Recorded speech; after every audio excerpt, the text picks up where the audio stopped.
Good afternoon and welcome this afternoon to Trading Index Options, another great webcast from Schwab Coaching. My name is Ben Watson. I'm an education coach and senior manager at Charles Schwab. I'm joined out there in the chat by my good friend Cameron May, 25, going on 30 plus year veteran of the financial markets now. He's there to help answer your questions. We're glad that you're here with us, whether you're in the live version or the recorded version. Be a part of the conversation and ask those questions. Give us a follow on our variety of social media environments, both X and LinkedIn. And Cameron's got those links posted up at the top of the page. We'd love to see you there with us. So we're going to talk a little bit today in this index options class about not only some strategies we've been doing for a while, but, kind of as this market moves around a little bit, the nature of why traders might use index options and some of the ways in which they can use index options. We've talked a little bit about the means of using index options as a tool to hedge. So we'll examine that a little bit, and then we'll look at a couple of different strategies that we've been doing for a while because some changes have taken place. So we'll jump into that here really quickly. A couple of quick housekeeping items that we need to take care of. Remember that everything we talk about is simply for illustrative and educational purposes only. Is not any kind of a recommendation or advice about a particular security or strategy or account type. Remember that investing involves risk, including the loss of principal. If you're going to trade index and equity options, make sure that you understand that they carry a high level of risk. They're not suitable for all investors. Make sure that you understand and read the options disclosure document. Understand the characteristics and risks of standardized options before considering any option strategy. Now, the index options that we're going to talk about in this webcast are European style options by and large, which means that they cannot be exercised, which consequently means that if a trader is short that option, they cannot be assigned early prior to expiration. However, American style options are different. American style options can be exercised at any time through their lifespan. So that's why in trading index options, we focus on that characteristic of those European style options. It does not allow for early assignment or early exercise. But just remember, if you do happen to be trading in a regular American style option, that can be assigned anytime up to expiration, regardless of whether it's in the money, at the money, or out of the money. We've had a lot of conversations about that. Now, when we're trading options near expiration, there's some specific considerations that need to be paid attention to, including gamma risk, including liquidity risk, including the fact that small movement in underlying stock price or underlying instrument price can create large movements in the option premium, and that's something to pay attention to. Now, we're going to be using the thinkorswim desktop software platform today. It is a great learning environment. However, it is not a guarantee of future success out there in the real world. It doesn't do certain things that a live trading account will do. A lot of that has to do with that early assignment of short options, which we take away out of the issue if we're talking about European style options. One other thing to consider is that the trade fill prices we may get in a paper money account are going to be likely different than in a live trading account. Just don't get used to the idea that you're always going to get the best fill possible in a live trading account where that might happen in a paper trading account. That's just the reality of the situation. Now, we're going to be using technical analysis along the way here. There's only one way to look at the market. It is not a guarantee of future success. It is theoretical, as is probability analysis, as is fundamental analysis. Schwab doesn't recommend the use of technical analysis as a sole means of investment research. So let's do this. Let's pop over here to the thinkorswim desktop software platform, kind of get a sense of what's going on, because the market has been interesting today. We've seen a couple of different moves, and in fact, the market has moved just in the last few minutes since I was looking at prepping this webcast from a green candle to a red candle here, and we're seeing this kind of 3 stars. I think, Cameron, that might be that 3 stars in the east type of candlestick pattern. I'm not so worried about the name as what it tells us is that we've got a lot of kind of equilibrium, if you will, or indecision, not necessarily indecision, but equilibrium going on. Not a lot of momentum one way or the other, these 3 small candles. creating a bit of a potential reversal pattern. Nevertheless, rejecting the 200 period moving average on the SPX on the S&P 500. We see that also happening a little bit on the NASDAQ. Almost an abandoned baby, almost a morning star type of pattern with the potential dawn of a new uptrend, but it's got to break that 200 period moving average to really make some upward momentum. So not really seeing that happening yet here on the technology heavy NASDAQ. The Russell 2000, on the other hand, gives us a bit more of a reversal pattern that we've seen in some of the other indexes. If we were to draw a level of support / resistance here, was resistance, has been resistance a couple of times, a little bit of a support level there, and we're now up above that horizontal line on the Russell 2000, kind of breaking out a little bit today. Gap up, rally, giving a little bit of that back, coming back into being a small momentum candle with about an hour to go in the cash market here. So fading just a little bit as we get into the end of the day. Nevertheless, maybe a little bit more bullish on the Russell 2000 than on the other two. The other area that I want to look at really quickly before we get into some specific trades and trade ideas is the VIX index. Now, we talked a little bit last week about VIX settlement and how VIX index options transact and how they are settled at their expiration. And we actually, in fact, added that VIX settlement index quote, which is quoted every week. And we can see that VIX settled a little bit higher. But we can also see that the VIX today moved a little bit lower. So those index options settled a little bit higher. That came as a function of the S&P 500 movement. But we see that the VIX is kind of settling back into this 25 level. Maybe the bottom of the 26 handle, we're kind of sitting at right about 25.86. So volatility, roughly, if we go back to where we were last week, roughly the same place that we were last week. So not really seeing much movement in terms of the VIX, although we did see a move up and then it bled off very quickly. So kind of back up above that 28 and then back down. So that's kind of where we are. A little bit of neutral movement, a little bit of unsettled movement, not really an elevated VIX. Elevated relative to its average, but not really elevated to where these highs have been recently. So that would suggest that this market is kind of in a not really momentum driven mode, but maybe a little bit of more of a wait and see mode. However, within that space, there are some indexes that perhaps are moving, like we saw with the Russell 2000. So I want to kind of start there with that Russell 2000 discussion. So we'll pop back over here.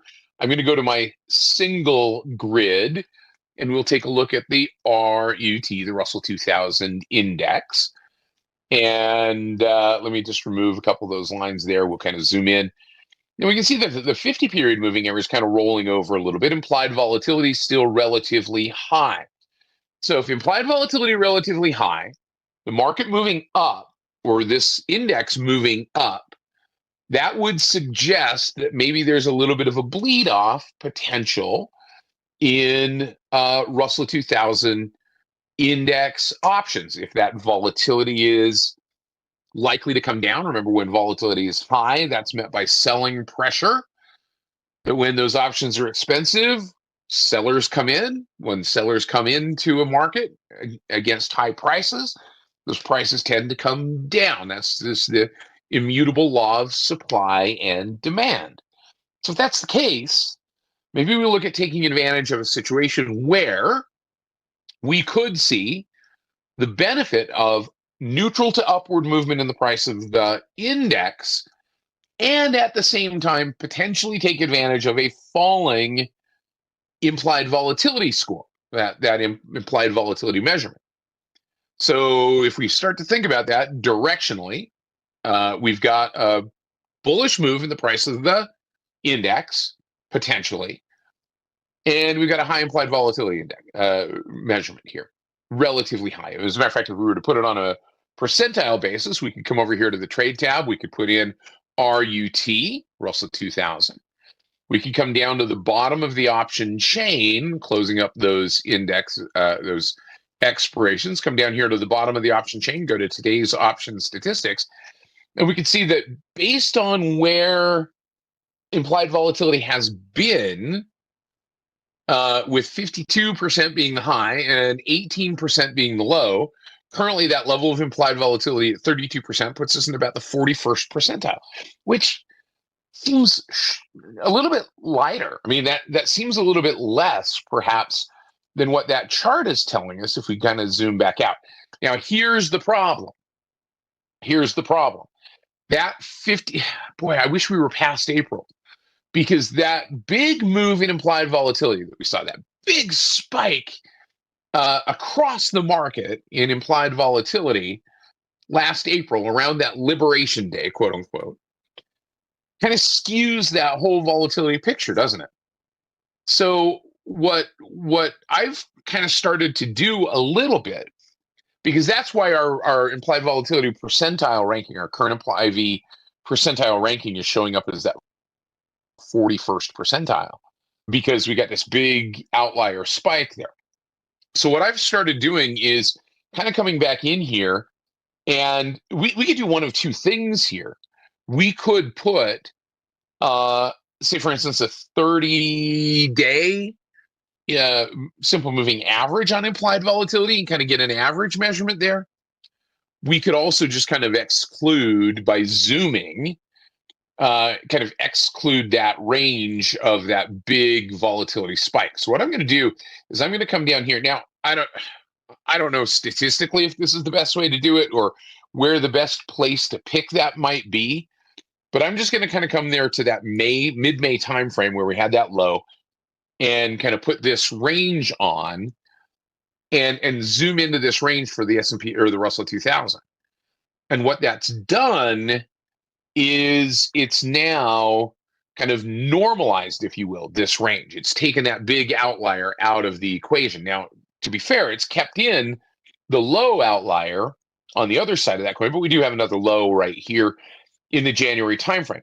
So I would argue that relative to where the implied volatility level has been, and I'm just eyeballing this, but a moving average might help with this as well.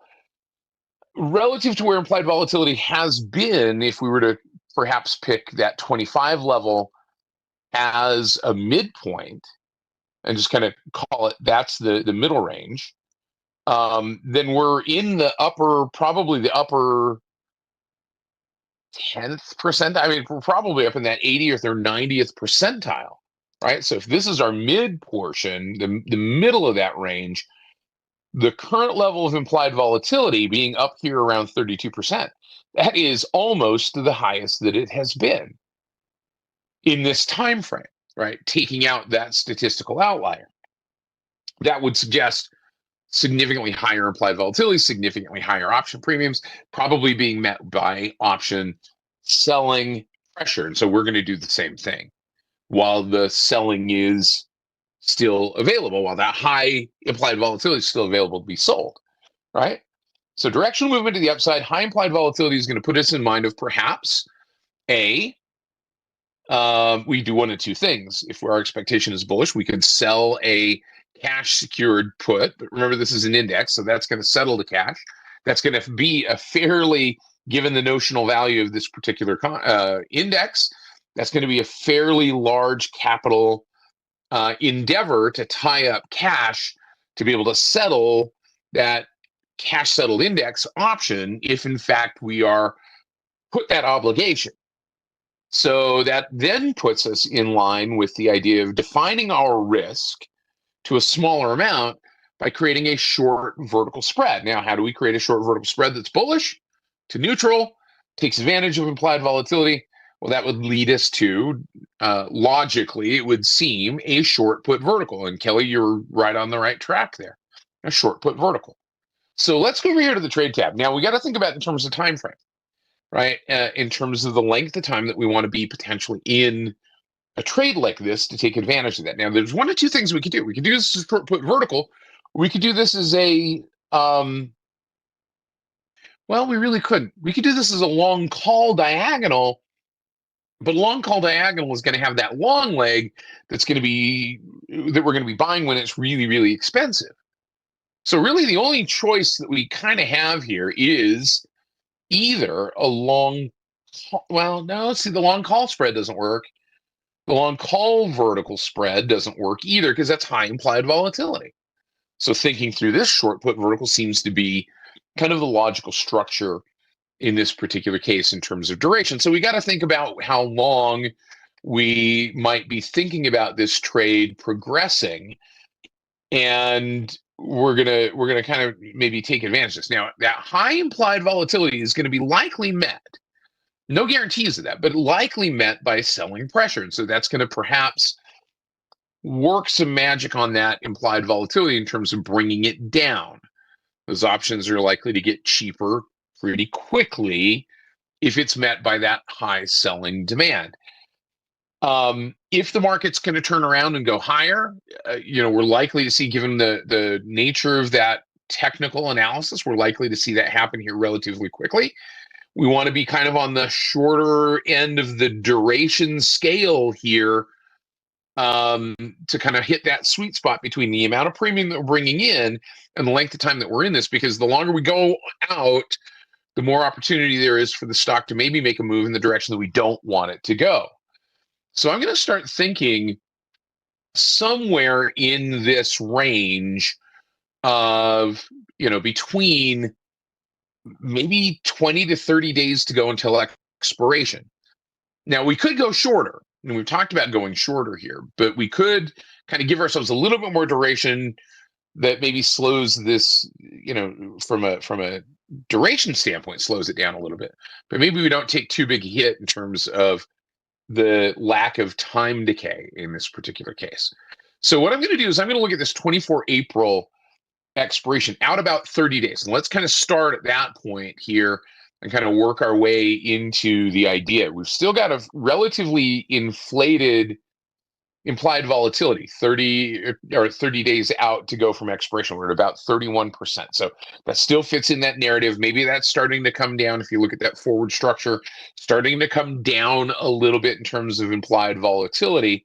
So what I'm going to do is I'm going to open up that expiration, and we're going to start to see where we might put this trade together. And we're going to look also at width of the bid-ask spread to kind of give us a sense of the liquidity. Now, we could also throw in here, we could just kind of customize this column set. And we've got extrinsic. I'm going to remove extrinsic, but I'm going to add volume and open interest into these columns just as a measurement. Okay, and I'm going to click on, we'll keep them on their own separate columns there. Okay, so we're going to have volume and open interest here. And we don't have a lot of volume, nor do we have a lot of open interest, which is very likely the reason why we're starting to see some of those wider. Now, they're $1 wide bid-ask spreads. So let's see if we can find another duration that is maybe helpful here. So I'm going to go out. Let's see where we've got maybe a little bit more liquidity, but still some premium. I'm going to come back in to maybe the 23rd, the 23 days to go until expiration. So that's the 17th April. Okay. Yeah, I love the ideas that are coming through here, right? Long call diagonal, but that gives us a long leg that's driving it, and that could come down, right? So I'm going to come to the 17th April. Now, the question that Jamaican is asking here is, if we go over here to the right-hand side where we see that implied volatility level, what's this plus or minus? Now, plus or minus is the implied volatility-based expected move for the price of the stock. And that's an absolute value, either up or down. So that is, the price of the stock based on current level of implied volatility. How far could the stock move up or down based on that level of implied volatility? And that essentially defines a one standard deviation move, if you will. So that's what that plus or minus number right there tells us. So let's go to the 17 April. And I like that, Richard. You're kind of thinking the same way I am here in this sense, in terms of that April 17 might give us a little bit higher theta, which is going to work in our favor, right? We're probably not going to get quite as much premium, but we might get better liquidity. So let's see. And so we're going to open up this 17 April. Now we've got a 17 April AM expiration. And we talked a little bit about AM expirations last week in terms of the potential position risk that exists from the time that that position stops trading to the time that we get the opening settlement print. Same thing. An AM settled option, whether we're talking about the Russell 2000 or we're talking about the VIX, is going to settle on that special opening quotation the day after that option stops trading. So this option, the 17 April AM settlement, is going to stop trading on the evening of the 16th, and it's going to settle based on the special opening quotation on the morning of the 17th. Now, here's the thing. Remember, there are about 2,000 stocks in the Russell 2000. That logically makes sense. That special opening quotation is going to be based on those opening prints of all 2,000 of the stocks, which could induce a fair amount of volatility. So I'm hesitant just from that standpoint to think that maybe that's going to give us maybe better premiums, but a little bit more volatility risk in this particular case. So we're going to stick with the 17 April regular expiration in terms of that sense of not having that overnight opening settlement quote risk. So we've got relatively tight bid-ask spreads here in this particular case. We're going to go over here to the put side. We've got a little bit of volume, a little bit of open interest, better open interest than we saw in that monthly or in the September, the next expiration, the 30 days to go until expiration. And so we're going to look at selling a put spread, short put vertical spread. So now the question is, well, where do we locate our short strike to create this trade? So what we might think about is, I'm actually going to add a few more strike prices here. I'm actually going to add about 60, which is going to be about 30 up and 30 down. And so thinking about this in terms of where the kind of one standard deviation range is, given that higher level of implied volatility, that one standard deviation range is going to likely be out a little bit further. So if you think about it, that 168 gives us some insight. So if we see where that index is right now, 2535, I'm just going to grab my calculator here. So 2535, whoops, 2535 minus, we'll go 168. 168 puts us at about 2367. So we look at where our strike prices are. 2367 is going to put us, we're going to have to add more strikes. We're going to need a bigger boat here. And we're going to have to add about 80 strikes. And that's going to put us at about 23, we'll go 2360, 2365, somewhere in that range. And we see that where our delta here at the 2365, let's kind of split the difference there, is about a 20-cent delta. Oh, I kind of like that in that we've got 60-cent wide. The bid-ask spreads tighten up nicely out here. We've got some pretty good liquidity. I might even come just for the sake of having a little bit more open interest. I might come in just a little bit to that 21-cent delta where I've still got a 60-cent wide bid-ask spread. And on a 2360, or excuse me, a 2535 price index, a 60-cent bid-ask spread is not too bad. In this particular case, that's about a 20-cent delta. So we're kind of narrowing it down. Now, these are just considerations, not rules of thumb, not recommendations in any way, shape, or form. And these are all theoretical numbers, and they're dynamic, and they're likely to change. But that gives us a pretty good theta component. It also gives us a pretty healthy vega component. So if vega starts to crush, as it is likely potentially to do, given where that implied volatility is up in that higher percentile, that's going to hopefully and theoretically work in our favor. So we still have a little bit of directional sensitivity, 21 cents of directional sensitivity, at least in this short leg. So let's see what these numbers come to. So we're going to sell this 2370 for about 28 bucks.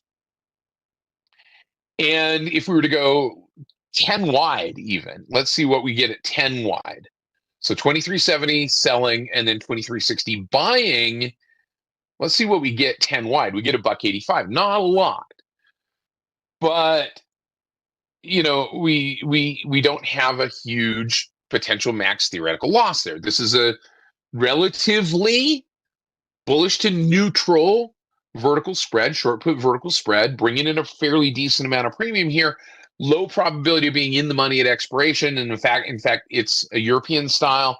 We don't have early assignment risk on this short leg, but maybe we can do a little bit better here. Let's see if we can do a little bit better. Let's sell the 23.70 once again, and that's moving around a little bit as the market moves around. And let's go, so 23.70, 23.60, let's go 20 wide. Let's even go, you know what, I'll tell you, I'll do you one better. Let's go 30 wide. So let's go the 23.70 to 23.40. And let's see what we get. We get about $5.10 credit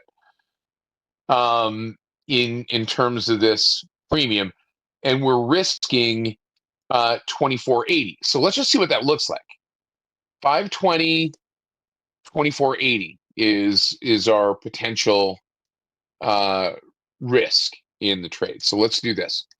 Let's go 520 divided by 24.80 gives us about a 20%, 21% return on risk. Now, you're right. And Kelly says there's lower. If we go that far out, we've got lower. Well, we don't have lower open interest. We got about the same open interest. We have a little bit lower volume there, but I'm okay with that. Let's put that trade together and see what that looks like. I'm just going to pop this open. There it is right there, $5.25 credit. Right click. We're going to send this to the Analyze tab, and we're going to see what that risk profile graph looks like here on our Russell 2000, RUT, Russell.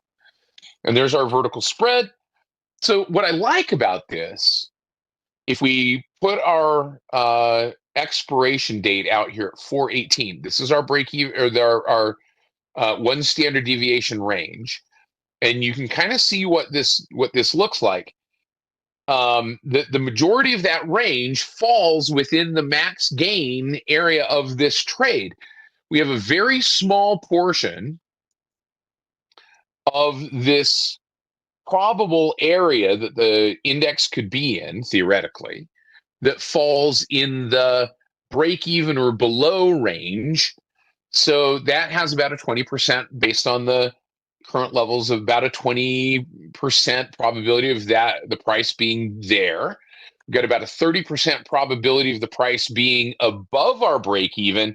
And then we add to that about a 37% probability of the price being well above that. And then the 12% being well above that. So this is a highly probable trade. It's bringing in a fair amount of premium. It's got a wider loss potential, but a lower probability of taking that loss. Now we take a look at our net deltas and kind of where we are. So if we look at where the price of the index is right now, 25.33, if it did nothing, what does that trade look like? It's got some positive deltas, which is working in our favor if the price of the index goes up. It's got positive theta, which is working in our favor if time passes, which hopefully it will, right? We expect that the sun is going to come out tomorrow. And it's got some pretty decent Vega numbers, although not, I mean, if implied volatility goes down. Now, how does this impact somebody's buying power? Great question to ask. So if we go back to our trade data right here, let's go to our confirm and send, and let's see what the buying power impact is. $2,480 for this contract. So that's what we're tying up. Now, here's the thing. The likelihood of, again, this is the nature of trading an index option, is that these are going to be a little bit higher priced, and they're going to be a little bit higher impact in terms of that max theoretical loss. But at the same time, you don't have that early assignment risk, so you can kind of take that out of the equation in this particular case. But it's tying up 24.80, in terms of buying power. So you got to be reflective of that. That's got to fit within risk tolerance of the portfolio that you are putting this trade together in.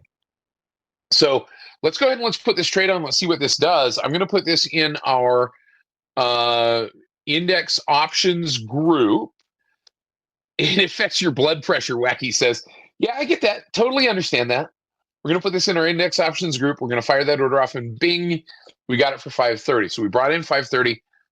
Theoretically, if implied volatility goes down, that's going to work in our favor. The price of the index goes up, that's going to work in our favor. If time passes, that's going to work in our favor. It's not strongly directional, but it has some directionality to it. It's not strongly implied volatility sensitive, but if implied volatility goes down, that's going to work for us. And if time passes, that's going to work for us.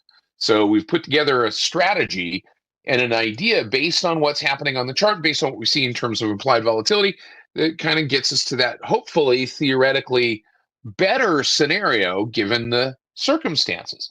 Not ideal. No trade ever is perfect, but it gets us to that idea. Now, let's shift gears a little bit. Let's go back over here to the monitor tab. And let's go to this one, which is our 14-7 strategy. For those of you that are brand new to this discussion, what we do every week in this class, as an example, is we sell a vertical spread on the SPX, 14 days to go until expiration. We buy it back at 7 days to go until expiration, come what may. I'm just going to say that again, come what may. We don't put any management on this. We don't put stops. We don't try to take it off at a particular percentage. You can do that on your own. No problem with that. We're just doing this come what may, just to establish consistency. So we sold this one last week. We sold the 63.40, 63.20, 20 wide short put vertical spread on the SPX. And we did a short put vertical because at the time, the S&P 500 was back up above the 200 period moving average. We sold it for $2.90. It's now currently trading for $2.45. So we've made just a little bit on this trade. Theoretically, if we close this down, we're going to create a closing order. And we're going to buy that one back. We'll hit confirm and send, make sure that that's what we want to do to close that trade down. And we're going to buy that one back. We bought it back for $2.40. So we made a little bit on that trade. Not a whole lot, but we made a little bit. So now what we're going to do, we'll go back to our charts. We're going to go to our index options grid right here, which is a two-sided grid, one on the left side, one on the right-hand side. I'll share this with you as well. It's also linked in the description page for this webcast. So if you are watching this in the recorded version, you have that in the description page as well. Remember, anytime we share anything, it is for illustrative and educational purposes only and is not guaranteed as to time or accuracy. Now, our directional differentiator is the 200 period moving average on the S&P 500, SPX. And so we look at where the S&P 500 is relative to the 200 period moving average. If it is above the 200 period moving average, we sell a put spread. If it is below the 200 period moving average, we sell a call spread. Guess where we are right now? Below the 200 period moving average. So what are we going to do? Sell a call spread. So we're going to use a tool here, and you can see how high implied volatility is. We're going to use a tool on the right-hand side called the probability of expiring cone. The probability of expiring cone is an expression, a tool that expresses where that one standard deviation range is. So we're going to go out and we're going to look at the trade tab and we're going to say, where is 14 days to go until expiration? It is the 8th of April. So we're going to move this time hack, this vertical line, which is simply a drawing tool. Right click, we're going to activate it. We're going to move this out to the 8th of April, right there. We're going to drop that in place. That's where we're going to sell our call spread because it's now below the 200 period moving average. So we're going to come right up here to this crossover between that vertical time hack and our one standard deviation line. And look, that's right at the 69.15 strike. So we're going to drop that line in place. That's our vertical hack. So we're going to go to the 69.15 strike on the call side. So we got to go back to the trade tab. And we're going to open up the 8 April expiration, and we're going to have to make a bigger boat. We're going to go out to 130 strikes so we can get to that. What did we say? 69.15. Okay. The 69.15 call strike. So we got to scroll all the way down here. 69.15, we said, right? 66, 67, 68, 69. We don't have a 69.15. So what do we have? We got a 69.10. Let's come in a little bit here on the 69.10. Did I say 69? I just want to make sure that 69.15. Yeah. Okay. Implied volatility is really elevated, but here's something that's happening here. You notice what's happening in terms of that implied volatility? That implied volatility is skewed almost all the way to the put side. And yeah, I'm not changing the volatility cone. The volatility cone is changing based on implied volatility. I don't do anything different to that volatility cone. So 69.10, that's going to bring in $4. Okay, and it's got decent volume and open interest right there. Got about a 5-cent delta, which is, we're way out at the 5-cent delta. That's that high implied volatility skew that's really kind of pitching this trade way out there in terms of that far out of the money range. So we're going to sell, and I like the tighter bid-ask spread here. So we're going to sell the 69.10, and we're going to buy a 20-wide vertical spread. So 69.10. So that's 20. So we got to go to this one, the 69.30, buying the 69.30. We're going to bring the $1.20. Yeah, the delta is really low, but that's our process, Richard. That's our process. So we're going to sell this one for $1.20. Now, here's what I'm going to say. There's a good possibility that this market rockets higher and goes above the 200-period moving average, and we end up taking a max theoretical loss on this trade. Yeah. The cone changes automatically based on the volatility.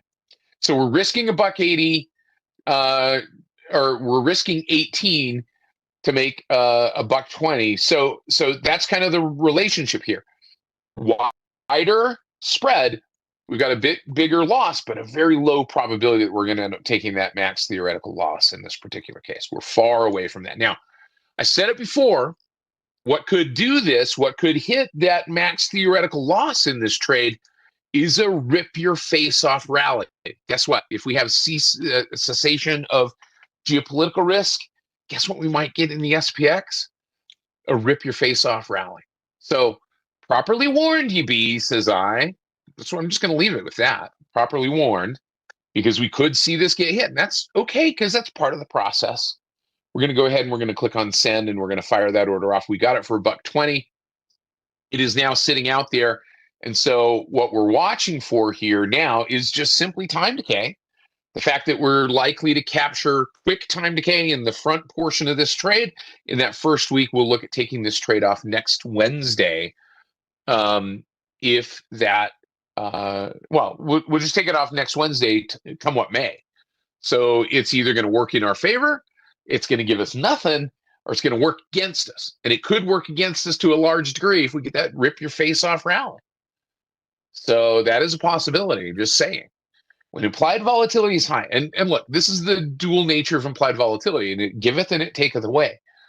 High implied volatility suggests that, cool, we're getting a lot more premium for selling those options. But high implied volatility suggests that the market recognizes that there's a potential for larger movement.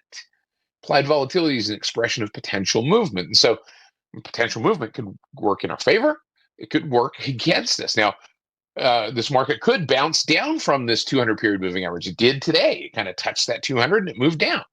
So you got to think about that from that standpoint. That would work in our favor. So kind of hard to, at some point, kind of root against the index. We're not really rooting against the index. We're kind of rooting against its big upward movement. But if you're long stocks, a big upward movement is likely to be positive and accretive for those long stock positions. So you got to balance this against that scenario and saying, well, this is what it is. I'm not going completely bearish here. I'm just taking one index trade as a bearish trade. And that could potentially act as a hedge against that adverse movement against your long stocks.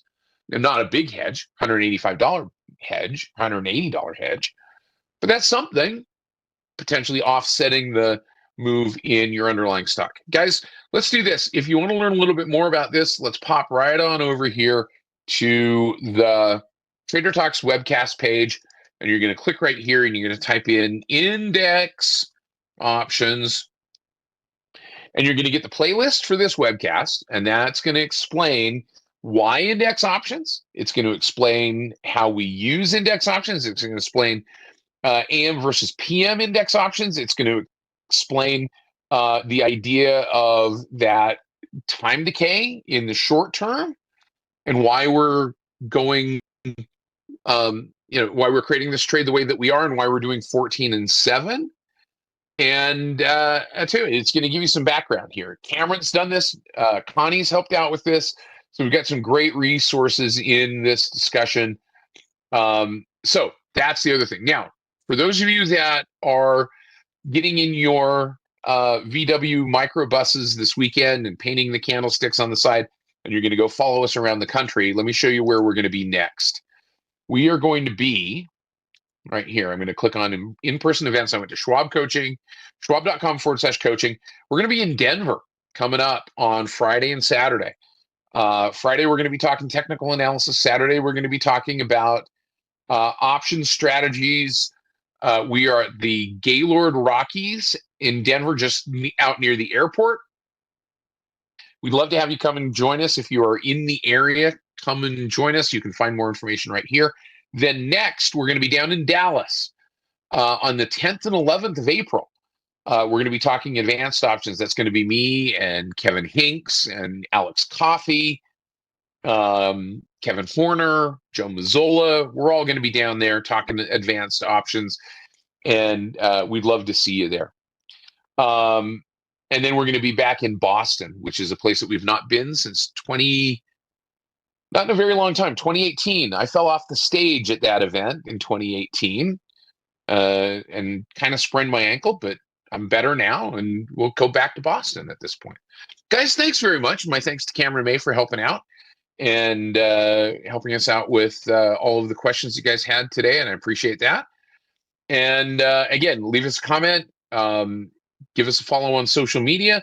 Give us a follow here on the webcast page where it says subscribe if you've not done so already. We appreciate that. My thanks to our great reviewers, our great production staff. Have a great evening, everybody. I will be on an airplane tomorrow morning, but then I'll see you in Denver on Friday and Saturday. And by the way, we're going to be dropping into Cameron's Advanced Charting Techniques webcast on Friday from the workshop. So if you're in his webcast, say hi and give us a wave. We'll see you then. Take care, everybody. Bye-bye.